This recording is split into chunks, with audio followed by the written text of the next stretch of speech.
নমস্কার বন্ধুরা, কেমন আছেন? মেহুলি রান্নাঘরে সবাইকে স্বাগত। আজকের আমি তৈরি করব জন্মাষ্টমী উপলক্ষে তালের বড়া।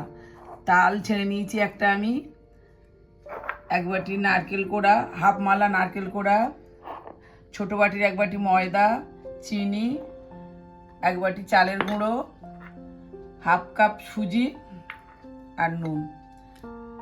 আমি তালটাকে জাল দিয়ে নিয়ে আপনারা মনে করলে জাল দিয়ে নেবেন। আমি কাঁচা তাল নিয়েছি, আপনারা চাইলে তালটা একটু জাল দিয়ে নিতে পারেন।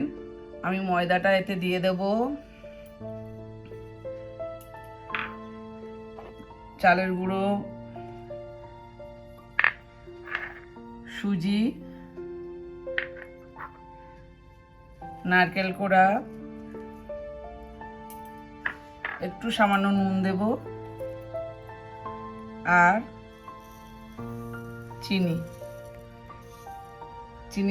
চিনিটা আপনারা যেমন মিষ্টি খান পরিমাণ মতো দেবেন।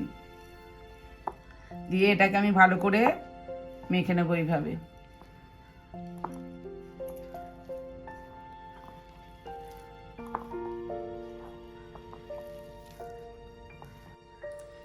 এইভাবে গোলাটা তৈরি করে নেবেন এইভাবে, এরকম করে, এর থেকে বেশি পাতলা করবেন না। আর আপনাদেরকে তাল ছানাটা আমি দেখাইনি, আগের দিন আমি দুধ পুলি করেছিলাম তালের, ওইটাতে দেখিয়ে দিয়েছি কিভাবে তাল ছানা হবে, ওইটা আপনারা দেখে নেবেন। দুধ পুলিতে দেওয়া আছে। এটা আমি এবারে 10 মিনিট চাপা দিয়ে রেখে দেবো। মিনিট 10 আমি এটা মাখাটা চাপা দিয়ে রেখেছিলাম তালের বড়ার। আমি এবার ঢাকাটা খুলে এটাকে আমি কড়া বসিয়ে দিয়েছি। কড়াতে তেল দিয়ে দেবো।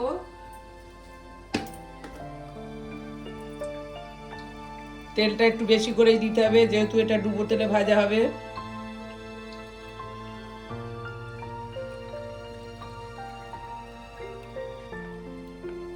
তেলটা গরম হতে দেব।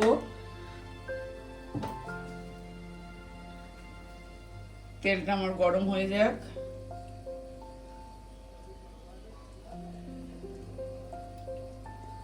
তেলটা আমার গরম হয়ে গেছে। এবার আমি বড়াগুলোকে এইভাবে কেটে দেব।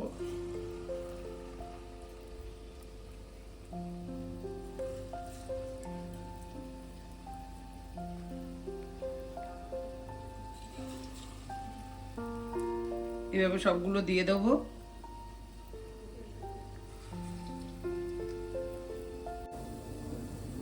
আপনারা এইভাবে করে কাটতে পারেন, এভাবেও ভালো করে কাটা হয় আর তাড়াতাড়ি হয়।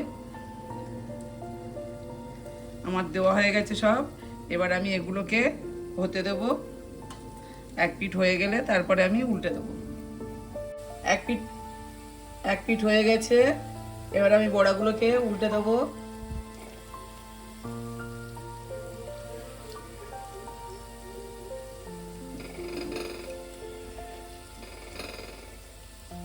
বড়াগুলোকে এইভাবে উল্টে দেবো, দিয়ে আবারও এক পিঠ আমি হতে দেবো। দেখুন বড়াগুলো কত সুন্দর হয়েছে। আপনারা বাড়িতে এইভাবে একবার করে জন্মাষ্টমী পূজায় দেবেন, নিজেরা খাবেন, খুব ভালো লাগবে। আর ভালো লাগলে একটা লাইক, কমেন্ট, শেয়ার করবেন। নতুন বন্ধুরা চ্যানেলে সাবস্ক্রাইব করবেন। সাবস্ক্রাইব করলে ভিডিও করতে ভালো লাগে। এবার আমি এটা আর এক পিঠ একটু হতে দেবো, দিয়ে আর তুলে নেব। বড়াগুলো দেখুন আমার হয়ে গেছে। এবার আমি এগুলোকে তুলে নেব।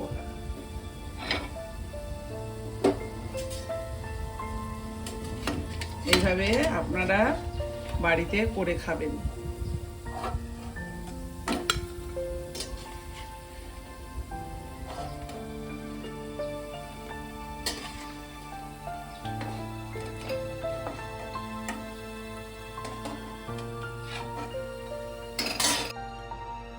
এই দেখুন কতটা সফট হয়েছে, কত সুন্দর হয়েছে। এইভাবে আপনারা একবার বাড়িতে করে খেয়ে দেখুন।